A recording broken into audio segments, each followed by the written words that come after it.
শেখ হাসিনা পতনের পর থেকে দেশজুড়ে গুজবের ডালপালা যেন বাড়ছেই। ভিউ ব্যবসা কিংবা রাজনৈতিক এজেন্ডা বাস্তবায়ন করতেই উদ্দেশ্যপূর্ণভাবে এসব গুজব ছড়ানো হচ্ছে বলে মনে করেন অনেকে। তাছাড়া এই গুজবে শামিল হচ্ছে প্রতিবেশী দেশের বেশ কিছু গণমাধ্যম। আসলে এই গুজবের শেষ কোথায়? মোহাম্মদ সোহাগ বিশ্বাসের রিপোর্টে বিস্তারিত। বাংলাদেশ নিয়ে কোনো ষড়যন্ত্র করবেন না, আপনার পেছনে পালাবার কোনো জায়গা নাই। সাম্প্রতিক সময়ে ছড়ানো অপতথ্যগুলোর মধ্যে দেখা যায়, গত রোববার রাতে সামাজিক যোগাযোগ মাধ্যমে তথ্য ছড়িয়ে পড়ে এবি পার্টির সাধারণ সম্পাদক ব্যারিস্টার আসাদুজ্জামান ফুয়াদ গ্রেফতার হয়েছেন। এছাড়া ছড়িয়ে দেয়া একটি ভিডিওতে দেখা যায় আইনশৃঙ্খলা রক্ষাকারী বাহিনীর শত শত সদস্য দল বেঁধে রাস্তা দিয়ে যাচ্ছেন, যেটি দিয়ে কেউ কেউ ছড়িয়ে দেন ঢাকার রাস্তায় নিরাপত্তা বাহিনীর সদস্যরা নেমে পড়েছে। যদিও ওই রাতেই নিশ্চিত হওয়া যায় ফুয়াদকে আইনশৃঙ্খলা রক্ষাকারী বাহিনীর কেউ গ্রেপ্তার বা আটক করেনি। আর ছড়িয়ে পড়া ভিডিওটি রোববার রাতের দাবি করা হলেও ফ্যাক্ট চেকাররা বলছেন ওই ভিডিওটি গত বছরের সেপ্টেম্বরে রাজশাহীতে নিরাপত্তা বাহিনীর একটি অনুষ্ঠানের।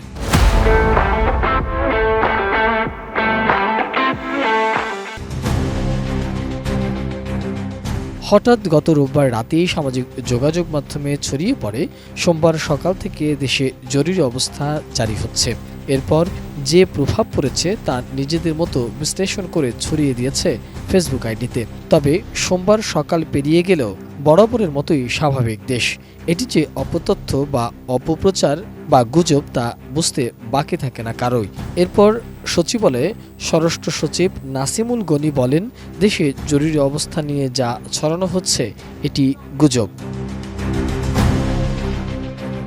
এর আগে গত শনিবার সামাজিক যোগাযোগ মাধ্যমে গুজব ছড়ানো হয় ৩৩ জন বিজিবি সদস্য নাফ নদে মিশনে গিয়ে নিখোঁজ হয়েছেন, যেটি পরে বর্ডার গার্ড বাংলাদেশের সদর দপ্তর থেকে নিশ্চিত করেছে যে সামাজিক যোগাযোগ মাধ্যমে প্রচারিত এই তথ্যটি ভিত্তিহীন ও উদ্দেশ্য প্রণোদিত। শুধু এই দুটি ঘটনাই নয়, সম্প্রতি সামাজিক যোগাযোগ মাধ্যমে নানা গুজব ছড়ানো হচ্ছে। বিভিন্ন আইডি যাচাই করে দেখা গেছে সাম্প্রতিক সময়ে ছড়ানো প্রায় সব রাজনৈতিক ইস্যুভিত্তিক গুজব বা অপতথ্য। পাশাপাশি রাষ্ট্রের বিভিন্ন বাহিনীসহ স্পর্শকাতর বিষয় নিয়েও এসব গুজব ছড়িয়ে দেওয়া হচ্ছে। অনেক অপতথ্যে বিশ্বাসযোগ্যতা দিতে জনপ্রিয় গণমাধ্যমের নামে ফটোকার্ডও বানানো হচ্ছে। গণমাধ্যমের লোগো ব্যবহার করে এসব ফটোকার্ড ছড়িয়ে দেওয়া হচ্ছে। বিভিন্ন গণমাধ্যম বলছে, গুজব চিহ্নিত করতে কাজ করা ফ্যাক্ট চেকিং বিশেষজ্ঞ বা সাইবার নিরাপত্তা বিশ্লেষকরা জানিয়েছে, রাজনৈতিক নেতাকর্মীরা পরিকল্পিতভাবে নানা ধরনের গুজব ছড়াচ্ছে নিজেদের কর্মীদের চাঙ্গা রাখতে এবং জনমতকে প্রভাবিত করার চেষ্টা হিসাবে নানা ধরনের অপতথ্য ছড়ানো হচ্ছে। এই রাজনৈতিক গ্রুপটি দেশে অস্থিতিশীলতা ও নৈরাজ্য সৃষ্টি হয় এমন গুজব ছড়াতে ব্যস্ত হয়ে পড়েছে, যা অত্যন্ত ভয়ঙ্কর। বিশেষজ্ঞরা বলছে, গুজব ছড়ানো অন্য একটি গ্রুপ রয়েছে যারা টাকা কামানোর উদ্দেশ্যে পরিকল্পিতভাবে নানা ধরনের উস্কানিমূলক তথ্য বা ভিডিও ছড়াচ্ছে। এরা মূলত ভিউ ব্যবসায়ী। এই দুই গ্রুপের ছড়ানো গুজব তৃতীয় পক্ষ না বুঝেই ছড়িয়ে দিচ্ছে বা শেয়ার করছে। এছাড়াও কয়েকদিন ধরে সামাজিক যোগাযোগ মাধ্যমগুলোতে প্রধান উপদেষ্টার পদত্যাগ করেছেন, জাতীয় ঐক্যমত্য সরকার গঠন হচ্ছে বলেও অপপ্রচার চালানো হয়েছে। জাতীয় নাগরিক পার্টির মুখ্য সমন্বয়ক হাসনাত আবদুল্লাহর ফেসবুকে দেয়া এক স্ট্যাটাসকে ঘিরেও নানা গুজব চলতে থাকে কয়েকদিন ধরে। বর্তমান সরকারের কয়েকজন উপদেষ্টা দেশ ছেড়েছেন ছড়ানো হয়েছে এমন গুজবও। এসব গুজব আওয়ামী লীগ সমর্থকদের অনেক ফেসবুক আইডি থেকে ছড়ানো হয়েছে। শেখ হাসিনা দেশে ফিরছেন, সবাইকে প্রস্তুত থাকতে বলেছেন, চালানো হচ্ছে এমন অপপ্রচারও।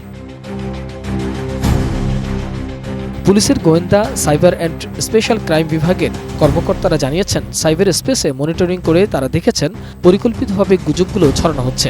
তবে পুলিশের সাইবার সদস্যরা 24 ঘন্টা ধরেই নজরদারি করে আসছেন। পাশাপাশি ঊর্ধ্বতন কর্মকর্তাদের নির্দেশে এই গুজব সৃষ্টিকারীদের বিরুদ্ধেও ব্যবস্থা নিচ্ছে। মোহাম্মদ সোহাগ বিশ্বাস, এটিএন নিউজ, ঢাকা।